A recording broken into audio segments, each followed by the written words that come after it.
folks, Will Brink here, brinkzone.com, and topic I want to talk about is a study that's making all the rounds that claims to find a connection between muscle building supplements, quote unquote, and testicular cancer.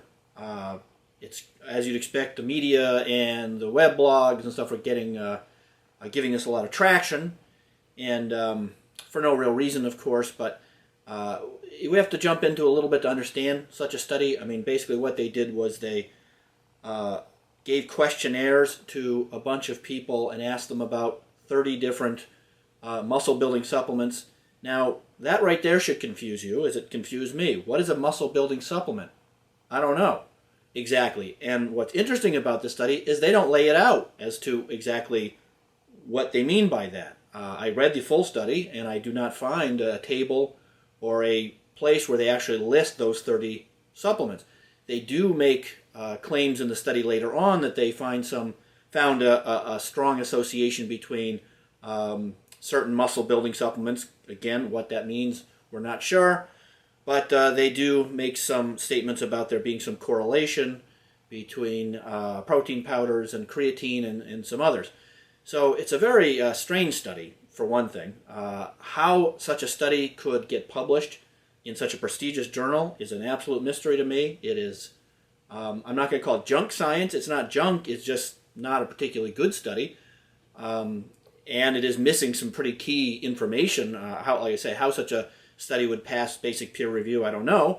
I will say, however, that a lot of journals really don't mind publishing anti-supplement studies. Now, if a study is a positive study, they'll really rate that study as far as holding them to very tight methodology. So, to get back to this, how did they come to this? Well, basically what they're using is a retrospective epidemiological type study. That is, you get a bunch of people, they gave them questionnaires, they asked them retrospectively, have you used these supplements in the last weeks, months, whatever, and they check off yes, no, whatever, and then they compile the data and they see if there is a correlation. That's pretty weak stuff. Now, you might be saying, well, then what the hell is the use of this study, quote unquote? As far as such a study being used for making individual decisions about your supplement intake, it's completely useless. It is of no value whatsoever. What such studies have value to is basically looking at large data sets, looking for associations like smoking and lung cancer or cholesterol and heart disease, which of course is another topic. And when they find those associations, it allows researchers to then narrow down topics to go look at a topic in a stringent structure, using double-blind placebo type stuff, using legit study methodology to really look for cause and effect. Such a study that we're talking about does not have any real basis on cause and effect. No cause and effect, connection can be made. Again, it's odd this study says creatine. Creatine is probably the most studied supplement in the history of mankind. Stacks, hundreds of studies basically show it is an anti-aging supplement. It is good for your health. It has zero connection to any sort of cancer, testicular or otherwise. Protein powder, again, whey protein, we already know again through quite a few studies, is actually good for immune system, is an anti-cancer nutrient which has been used with cancer patients, so on and so forth. So again, complete nonsense. Now, if they're not going to give us all of the supplements that they studied, obviously they're mentioning stuff like pro-hormones. They're, of course, you're asking people these random questions. There might be, they might not be honest as to what they're actually using. Two, obviously, some of these quote-unquote supplements might not even be legal, such as some of the pro-hormones or even some of the products that are not actually pro-hormones, the designer steroids, which are actually anabolic steroids that are really just slightly tweaked to get them past legality, which is a gray area on another topic.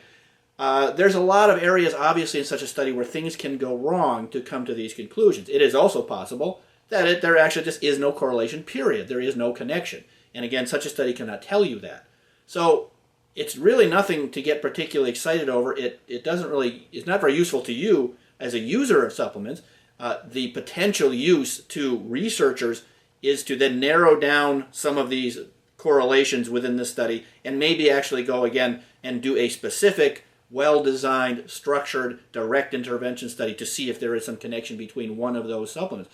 It's not impossible that some common, again, muscle-building supplement, I don't know what the hell that is, could have some connection to a slightly increased rate of testicular cancer. I don't really know. None of the supplements that I am familiar with, of which there's a lot, should have a direct association. But again, we don't know what these people are using because they didn't tell us.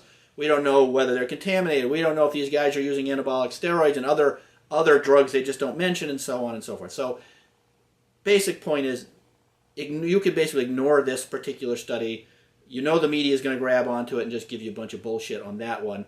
And it's really, nothing to think about or worry about as far as individual choices you make with supplements. Now, having said that, you need to be a smart consumer. You need to do your own research. You need to look into what you're putting in your body. You need to see if there's any research behind it. You need to see if there's any safety data behind it. I mean, this is stuff that I've been talking about forever. You don't just randomly pop stuff in your mouth because some ad tells you it's going to build, 30 pounds of muscle in 30 days and so on and so on. If there's a problem, that's on you. So there is still another side to that story. I wouldn't pay attention to this particular study, but again, I sure as hell would take the time to research the supplements I use as to, again, efficacy, safety, and so on and so forth. So I hope that helps. If so, you might want to sub up. As you see, basically I do try to give the objective science on what's really going out there, and I'll see you all on the Brink Zone.